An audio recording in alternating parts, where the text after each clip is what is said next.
Hello and welcome to Random Adventure, and come and join us as we discuss our dive trip overview of our trip to the Commonwealth of Northern Marianas Islands, where we went to the island of Rota. This is just north of the U.S. territory of Guam, which is where we departed from.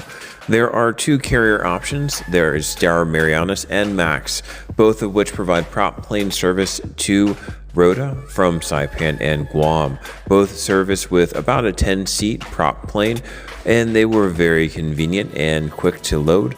I would note that there is a 30-pound limit on your checked bag as well as a 10-pound limit on your carry-on before we take off and head north to Rota. Rota Island is located about 26 miles north of Guam, and so it takes about 35 minutes to get there.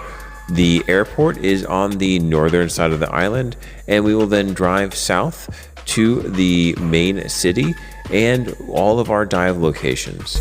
Because every seat is a window seat, we all got a great view as we came into sight of Rota Island. You'll come in from the north, most likely, depending on the wind, and then land at their main and only airport and taxi up to the terminal. Leaving the plane and heading into customs, it was a quick pass to get our checked luggage and then head out. There are 3 rental counters for cars on the right side, or you could be picked up depending on your personal plan. The driving laws in Rota follow US standards, and so you drive on the right side of the road. This was a quick 20-minute ride to the southwest in order to get to the main town in Rota, where the hotel and the dive shop are, and the entire island has a 35-mile-per-hour speed limit. Reaching the main town, we found that some of the buildings were empty while others were full, but it was very easy to find our hotel, the Valentino.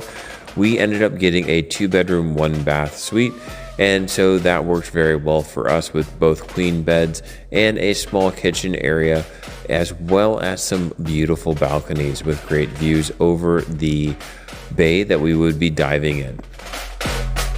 After checking in and pulling all of our dive gear out of our bags, we went ahead and loaded up to go to the dive shop. This is Blue Palms, and they provide transportation. It is in the back of a pickup truck, and so there are 5 seats inside and a couple on the bed. But it was very easy to go ahead and move our gear over to the Blue Palm dive shop. They do have a small gift shop with shirts, hats, and various other things. They have their own compressor, although there is no nitrox, and a very large outdoor seating area with a small pool and an area to clean your gear. Here we went ahead and signed all of our waivers and got ready for our first dive of the day. Rota has 2 harbors, but we tended to use the eastern boat landing here, where they had our boats waiting for us. Using the eastern landing, you do have a ladder that you climb down to get into the boats.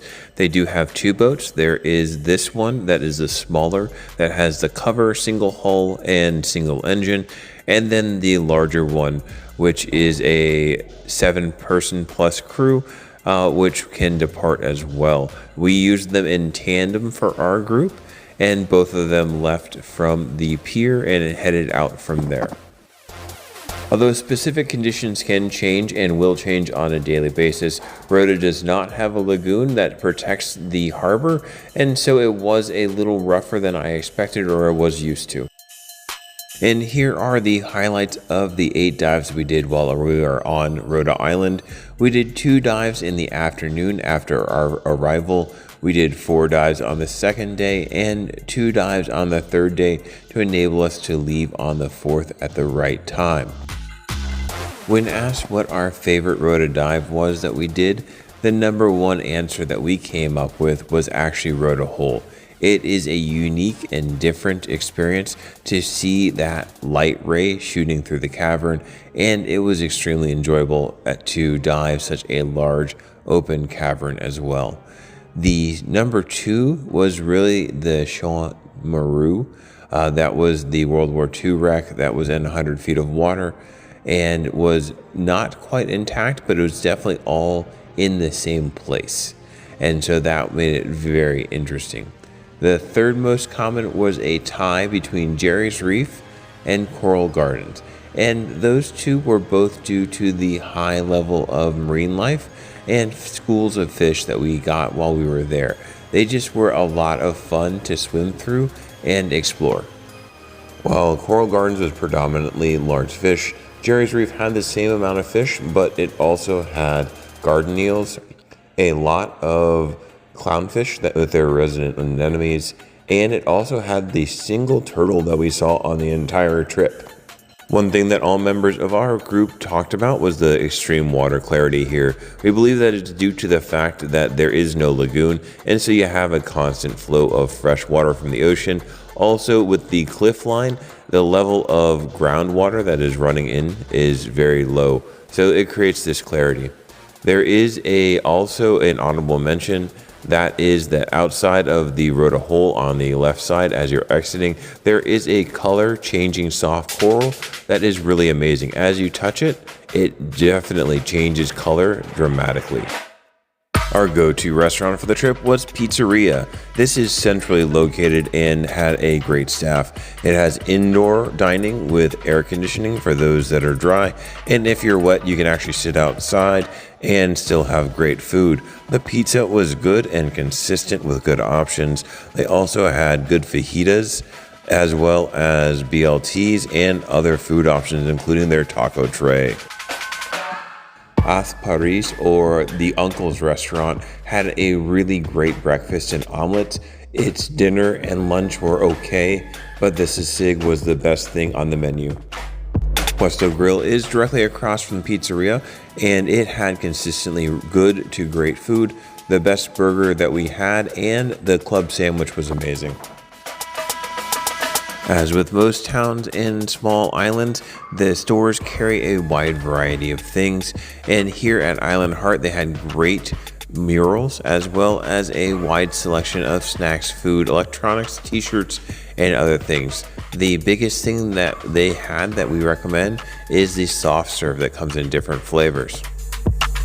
There are a few grocery stores on the island, and the Lucky store is very similar to all of them. They have general use products. You can probably find what you want or need, but it might not be the specific brand you're looking for. On your time when you are decompressing prior to your flight, you can explore. Here, we actually went and visited a Japanese naval cannon that is still in place and that is still well oiled. You can actually move it on your own from one side to the other. It does actually cross the road, so when you drive past, do make sure that the cannon is not out in the road so you don't hit it. It is a neat opportunity to see how it covers the Rota Harbor. Also, while you're in this area, if you walk just slightly farther south, you can see this giant blue coconut crab eating a coconut and then walk back. It was a really neat experience and a beautiful view. Near the western port and the main town in Rota is the sugar mill. This is a Japanese sugar mill from 1930s that was partially destroyed in World War II. You can actually wander around and see both rifle rounds that are in the bricks as well as damage from the bombing that it took. It is very interesting. It is one of the few Japanese imperial ruins that was actually remaining on the island due to the fact that it was built out of bricks. And there's also a small train that was used to move the sugar from the fields to the mill so they could be processed. One of the more interesting things we did was travel to the bird sanctuary. It's located on the eastern end of the island on its southern shoreline. There is a protected area with a high cliff line. That cliff line provides a thermocline for the birds and animals to fly up without much effort, and it also provides an overlook for us to look on them. There has been significant development in this area. They have created, looks like sometime in the 90s or 2000s, a bunch of concrete steps, railings, and sidewalks. This provides you with access, though I would be careful as it looks like it's been a bit since it's been maintained. There are Micronesian kingfishers as well as Micronesian fruit bats. This combination with the other birds provides a wealth of life to watch. Definitely coming at the sunset or sunrise period. We did sunset, made it for a beautiful time, and we got some rainbows as well.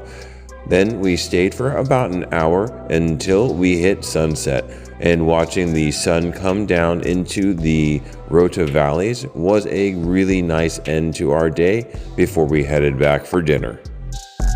Waking up on day 4 and doing the 20-minute drive to the airport, we were able to check in with speed as there were only 10 of us leaving the island today, and it was our entire plane. After that, we were in the air and on the way to Guam. Overall, we had a really good time here in Rota. We enjoyed the diving. We hope that you enjoyed this video and all the others in this series, and we will see you on the next one.